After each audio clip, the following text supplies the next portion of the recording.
নমস্কার বন্ধুরা, Swapna kitchen family ব্লগে তোমাদের সবাইকে স্বাগত জানাই। বন্ধুরা, তোমরা কেমন আছো? আশা করি তোমরা ভালো আছো। আমিও খুব ভালো আছি। আগামীকাল চারিদিক ঘুরে আর রাত্রিরে 10টা 10-এ মেল ছিল, আমরা উঠে পড়েছিলাম। তারপরে রাত্রিরে আর ব্লগ করা হয়নি, একদম সকাল থেকে ব্লগ করছি। তাই তোমাদের গুড মর্নিং বলে সকালটা শুরু করছি। আর দেখো, সকালে আমরা এখানেই তো মেলের মধ্যেই শুয়েছিলাম। তো উঠে একটু মুখ হাত পা ধুয়ে তারপরে সকালে জলখাবার চা এখানেই এসেছিলো, তো খাওয়া দাওয়া করেছিলাম। করে আবার এখানে খালি তো শুয়ে থাকা আর বসা, শোয়া বসা এই দুটো কাজই থাকে মেলের মধ্যে। যারা গেছো তারা অবশ্যই জানো। তারপরে দুপুরের আমরা খাবারের অর্ডার দিয়ে দিয়েছি। আর ওখানে ঠান্ডা তো, এখনও আমাদের এদিকের এরিয়ার মধ্যে আসতে পারিনি, তো ওই জন্য এখনও ঠান্ডাটা কমই হয়নি। ঠান্ডা ভালোই আছে, তাই সকলেই আমরা শীতের পোশাক পরে আছি। দুপুরবেলা খাবার অর্ডার দিয়েছিলাম। তো খাবারের সাথে ছিল ভাত, একটা সবজি, তার সঙ্গে ছিল রুটি, আর তার সাথে যে চাটনি, এইসবগুলো দিয়েছিল। তোমার দাদাভাই এখন খুলছে। ডাল আছে দেখো, আর এখানে দুটো ডিমের ঝাল করা আছে, একটা সোনপাপড়ির প্যাকেট আছে, তার সাথে একটা সবজি আছে, চাটনি আছে। তো সব মিলে খাবারটি কিন্তু খুব সুস্বাদু ছিল। খাবার যেরকম আমরা বাড়িতে রান্না করি ঠিক সেই ধরনেরই খাবার ছিল। তো দুপুরে খাওয়া দাওয়া করছি। আর আমরা 3টে খাবার নিয়ে নিয়েছি, কারণ মিঠাই তো ও 2-4 গাল খায়, বেশি খেতে পারে না। তার উপর আবার রুটি ছিল। তো 12টা রুটি ছিল, 3টে খাবারের মধ্যে 12টা রুটি দেওয়া ছিল। মিঠাই দেখতে পাচ্ছ খেতে চাইছে না। আর আমার অবস্থা দেখো, চান করা নেই, চুল আঁচড়ানো নেই, আর এই যে বসে বসে খেয়ে দেখছি যে কোনটাতে ঝাল আছে কি না। মিঠাইয়ের আর আমার ড্রেসটা সেম কালার হয়ে গেছে। যাই হোক, এখন খাওয়া দাওয়া করে নিলাম। নেওয়ার পরে এখনও চলে এসেছি বন্ধুরা কাশিতে। এটা এটা হচ্ছে কাশি। তো খুব সুন্দর দেখতে লাগছে। এখানে তো নামা হয়নি। আমরা তো মথুরা, বৃন্দাবন, তারপরে দেরাদুন, মসৌরি, এই সবগুলো হরিদ্বার ঘুরেছি, কাশিতে যাওয়া হয়নি। তো আসার পথে কাশিটা পড়েছে, দেখতে খুবই সুন্দর লাগছে। এখন বাজে রাত্রি 3টে। তো আমাদের ট্রেন মেলটা অনেক লেট ছিল, তো সেই জন্য আমাদের করতে বাড়ি আসতে অনেকটা টাইম লেগে গেছে। আমাদের বাড়ি আসার সময় হচ্ছিল সকাল 7টা, তো তার জায়গায় বাড়ি এলাম দুপুরবেলা 3:30। অনেক মেলটা লেট ছিল, অযোধ্যায় অনেকক্ষণ দাঁড়িয়েছিল, সেই কারণে আসতে আমাদের অনেক দেরি হয়ে গেছে। আর মেলের মধ্যে থাকতে ভালো লাগছে না। কালকে রাত্রিরে উঠেছি 10টা 10-এ, আর আজ বাজে এখন রাত্রি 3টে বেজে গেছে।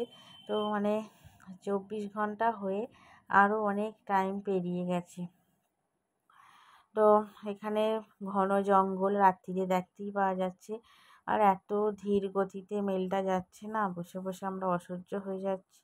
তো বন্ধুরা, আমরা নেমেছি তখন বললাম যে দুপুরবেলা 3:30-র সময় নেমেছি বর্ধমানে। তো ওখান থেকে তারপরে বাড়ি আসতে আসতে 4:30 পৌনে 5টা। তারপর বাড়িতে এসে আগে চান করেছি, কারণ ওখানে ছিলাম 2 রাত আর 2টো দিন ধরতে গেলে।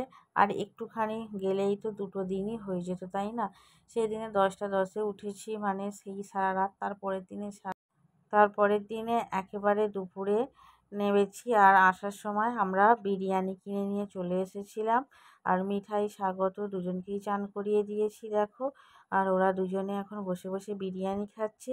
তোমাদের দাদাভাই এখনও চান করছে। আমার তো হয়ে গেছে, তো আমার খাবারটাও বেড়ে নিলাম।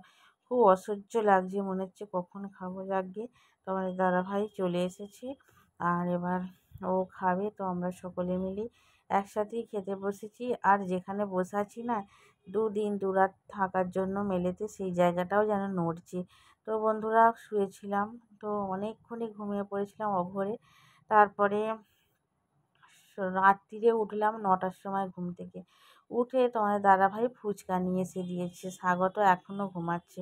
মিঠাই বসে পড়েছে একটু ফুচকা খেতে, কারণ তোমার দাদাভাই একটু দোকানের দিকে বের হলো, তো ও যাবার জন্য বায়না করছিল, তাই ওকে ফুচকাটা দিয়ে দিল। আর আমাদের দেখো একেবারে মানে ঘর দুয়ারের কী অবস্থা, ব্যাগপত্র সবই পড়ে রয়েছে। এই যে এখনও কোনো কিছু গোছানো হয়নি, গোছানো বলতে বের করাই হয়নি। যখন বের করব তখন অবশ্যই তোমাদের সাথে শেয়ার করব যে আমরা কী কী কেনাকাটা করেছি, সেই নিয়ে অবশ্যই একটা ভিডিও তোমাদের সাথে আমি শেয়ার করব।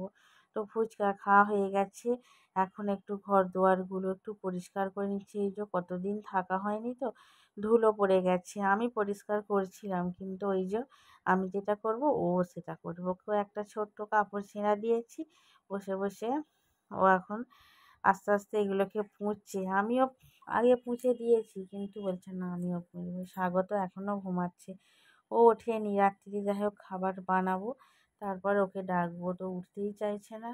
তো একবার ডেকেছিলাম, বললো আমি উঠবো না। আর দেখো বন্ধুরা, ফ্রিজটার অবস্থা, ফ্রিজটা বন্ধ করে রেখে চলে গিয়েছিলাম আর ফ্রিজটা পুরো একেবারে নোংরা হয়ে গেছে। তো এখন ফ্রিজটাকে পরিষ্কার করব, তারপরে রাত্রিরে রান্না চাপাবো। তো তারপরে কি কি কিনেছি আগামী ব্লগে তোমাদের সাথে শেয়ার করব। আর একটা বালতিতে জল নিয়ে ভালো করে পরিষ্কার করছি, জানি না কতক্ষণ কি টাইম লাগবে। তো আজকের ব্লগটা তোমাদের কীরকম লাগলো অবশ্যই কমেন্ট করে জানিও। প্রথম থেকে শেষ পর্যন্ত আমার ব্লগটা দেখার জন্য অসংখ্য ধন্যবাদ।